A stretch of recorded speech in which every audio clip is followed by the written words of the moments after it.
hebat. Kembali lagi di channel Sandiwana.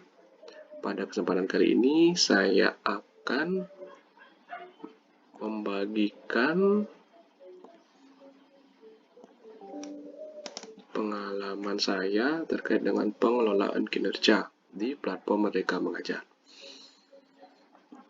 Nah, seperti biasa kita masuk dulu ke platform Merdeka Mengajar. Kemudian kita pilih pengelolaan kinerja.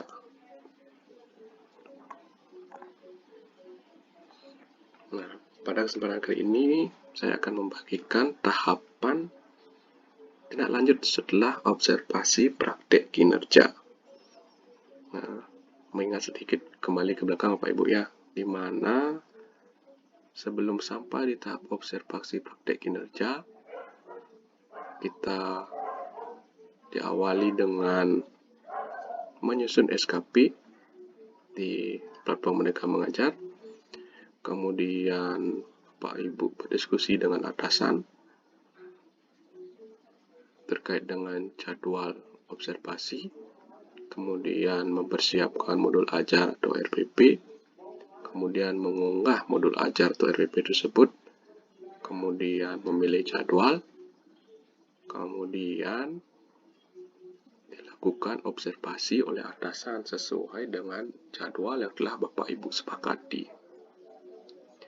Nah, kebetulan saya sudah melewati tahap observasi praktek kinerja yang saya lakukan di bulan Februari. Nah, untuk tahapan berikutnya yaitu tindak lanjut. Bagaimana caranya mengisi? Saya akan mencoba membagikan pengalaman dan sepemahaman saya terkait dengan pengisian tindak lanjut setelah observasi praktek kinerja. Nah, setelah masuk ke tahapan ini, di mana saya sudah berada di tahapan 50% Bapak Ibu. Berarti setengah perjalanan sudah dilalui. Nah, berikutnya adalah silakan masuk ke cek langkah observasi. Nah, pada tahapan observasi ini, tahapan pertama sudah saya lewati, yaitu dengan pengisian dokumen persiapan. Diawali dengan berdiskusi dengan atasan, kemudian menentukan target perilaku yang akan diamati, kemudian upaya mempelajari bagaimana dalam pengembangannya di modul dan di RPP terkait dengan target yang akan dicapai, kemudian penentuan jadwal. Jika semuanya sudah siap, tinggal dilengkapi di platform Merdeka Mengajar, modul ajar atau RPP diunggah, kemudian dipilih jadwal. Nah, setelah kita mengunggah jadwal dan modul ajar atau RPP, di sini kita menunggu atasan untuk melakukan observasi. Nah, di sini tahap ini saya sudah melalui tahapan observasi pada tanggal 13 Februari. Nah, setelah dilakukan observasi oleh atasan terkait dengan pembelajaran, maka tahapan berikutnya adalah kita melakukan isi dokumen tindak lanjut. Nah, di sini kita pilih lanjutkan. Nah, di sini fokus perilaku saya pada saat observasi itu, di sini ada 3 poin Bapak Ibu. Yang pertama yaitu guru memberikan penjelasan yang mudah sesuai dengan pemahaman awal peserta didik. Di sini atasan memberikan nilai dilakukan dengan efektif. Ada catatannya di sini. Penjelasan yang diberikan sudah sangat sederhana dan mudah dipahami dan sesuai dengan pemahaman awal peserta didik, menghubungkan pengetahuan awal melalui kegiatan sehari-hari murid. Ini fokus perilaku yang pertama.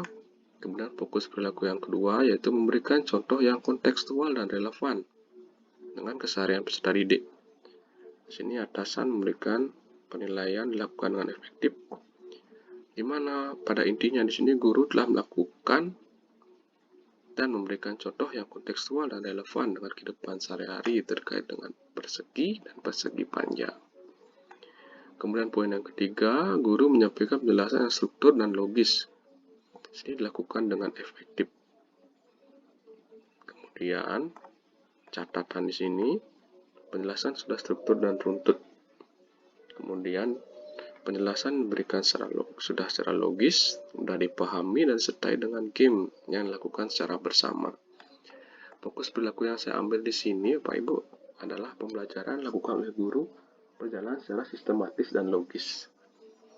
Bapak Ibu bisa sesuaikan dengan fokus perilaku yang Bapak Ibu ambil, karena setiap fokus perilaku tentu akan memiliki rubrik yang berbeda. Nah, kemudian poin di bawahnya di sini terdapat rekomendasi atasan. Setelah Bapak Ibu diobservasi, kemudian diberikan penilaian, kemudian diberikan catatan, berikutnya ada rekomendasi atasan yang perlu Bapak Ibu tindak lanjuti. Dalam hal ini, rekomendasi atasan untuk saya yaitu pelaksanaan pembelajaran yang dilakukan di kelas sudah sesuai dengan fokus perilaku atau perilaku yang dianjurkan. Penjelasan pemahaman awal sudah mampu mengaitkan pemahaman awal peserta didik dengan penjelasan yang mudah dipahami melalui kegiatan diskusi yang menemukan bentuk bangun datar. Kemudian penjelasan guru juga sudah runtut, memberikan dari konsep yang mudah ke sulit dengan ilustrasi contoh.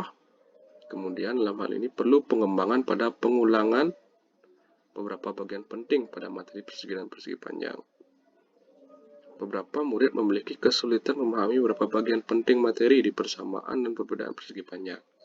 Nah, dari rekomendasi atasan ini, yang perlu saya tidak lanjuti di sini berarti pada bagian perlu pengembangan pada pengulangan beberapa bagian penting pada materi persegi dan persegi panjang. Karena setelah saya amati di kelas, beberapa siswa dan kelompok masih kebingungan terkait dengan ciri-ciri yang membedakan persegi dan persegi panjang. Kemudian,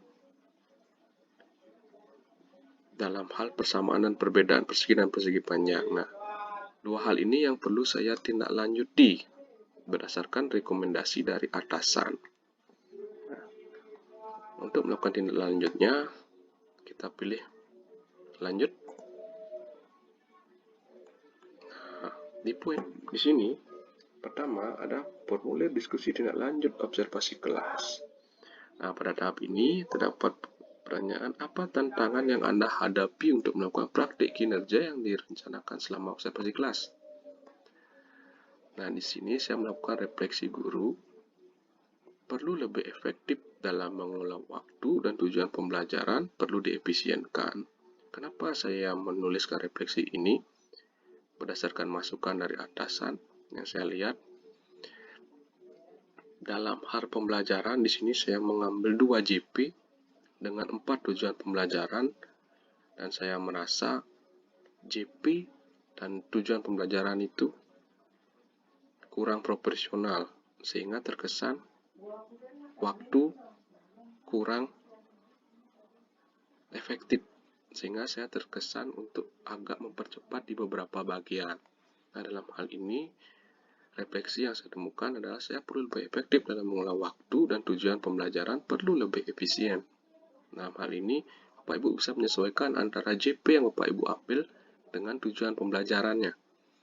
Kalau saya mengambil 2 JP dengan 4 tujuan pembelajaran, ternyata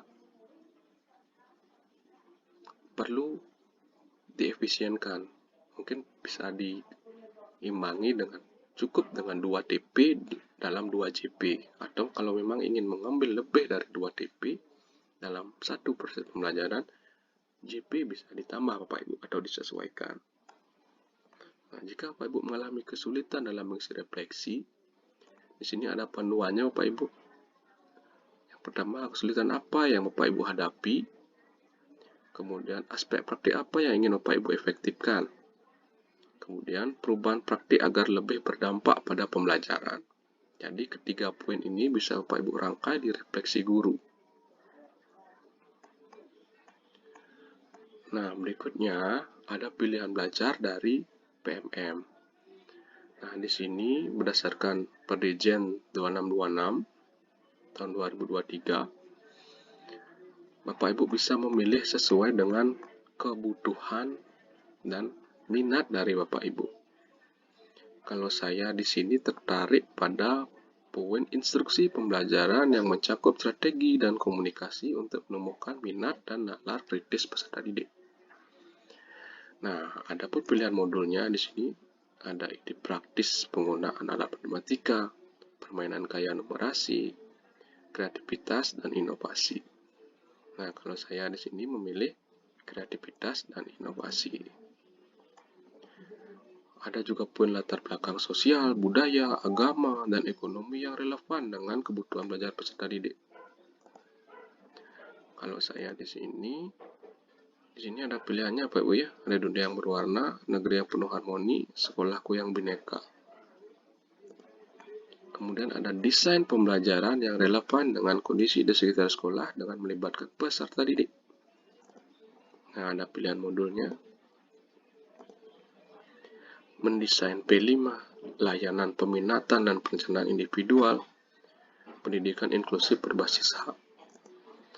Kalau saya di sini mengikuti panduan ini Bapak Ibu, pilih minimal satu tujuan. Jadi saya merasa saya cukup memilih satu saja.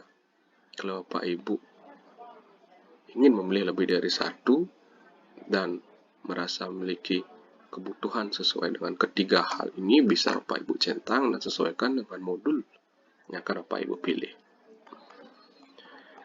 Nah, berikutnya, kapan Anda akan mempelajari pilihan belajar dari PMM? Karena saya diobservasi itu bulan Februari, Bapak Ibu. Jadi saya memberikan periode tindak lanjutnya Februari sampai bulan Maret. Bapak Ibu silakan menyesuaikan dengan jadwal observasi Bapak Ibu. Kemudian, apa dukungan yang Anda butuhkan untuk melakukan upaya tindak lanjut? Nah, di sini ada beberapa pilihan Bapak Ibu. Bapak Ibu bisa sesuaikan dengan kondisi Bapak Ibu di sekolah. Kalau saya di sini memilih izin untuk mengikuti pelatihan di luar satuan pendidikan. Silakan disesuaikan Bapak Ibu ya dengan kondisi Bapak Ibu di lapangan. Nah, berikutnya ada opsional pilihan belajar lainnya. Yang pertama, apa tujuan tindak lanjut yang ingin Anda lakukan untuk meningkatkan kualitas praktik kinerja Anda? Kalau saya di sini melakukan diskusi dengan atasan terkait tindak lanjut dalam meningkatkan kualitas praktik kinerja dalam hal menemukan minat dan nalar kritis siswa. Saya di sini mengangkat menemukan minat dan nalar kritis siswa karena dua hal ini sepertinya belum maksimal di kelas saya Bapak Ibu. Silakan Bapak Ibu sesuaikan dengan temuan Bapak Ibu di lapangan. Apakah melakukan diklat ataupun berdiskusi juga dengan atasan ataupun cara lain yang menurut Bapak Ibu relevan dengan permasalahan yang Bapak Ibu temukan. Kemudian apa upaya-upaya yang ingin Anda lakukan untuk mencapai tujuan tindak lanjut tersebut? Nah, di sini saya untuk mencapai tujuan saya tentu harus mohon izin dulu dengan atasan. Setelah saya berdiskusi, saya mohon izin untuk mengikuti diklat terkait dengan tindak lanjut dalam meningkatkan kualitas praktik kinerja dalam hal karena fokus saya di sini menemukan minat dan nalar kritis siswa. Dalam hal ini, saya tentu harus mencari diklat-diklat yang sesuai dengan topik yang kiranya dapat mengembangkan minat dan nalar kritis siswa dalam pembelajaran. Kemudian, kapan Anda melakukan aksi tindak lanjut? Nah, aksi tindak lanjut di sini saya sesuaikan Bapak Ibu ya. Karena dari PMM, di sini saya mulai Februari sampai Maret. Setelah saya menyelesaikan ini, diklat atau pelatihan mandiri ini, baru saya masuk ke aksi tindak lanjut ini. Pada bulan, saya mengambilnya bulan Maret. Seperti yang saya katakan tadi, Bapak Ibu silakan sesuaikan dengan jadwal observasi Bapak Ibu. Kemudian apa dukungan yang Anda butuhkan dalam melakukan tindak lanjut? Sini ada pilihannya Bapak Ibu. Saya memilih poin izin untuk mengikuti pelatihan di luar satuan pendidikan. Bapak Ibu silakan sesuaikan dengan kondisi real yang ada di satuan pendidikan Bapak Ibu. Baik demikian Bapak Ibu, saya mencoba berbagi pengalaman yang saya alami. Mudah-mudahan bisa bermanfaat. Terima kasih.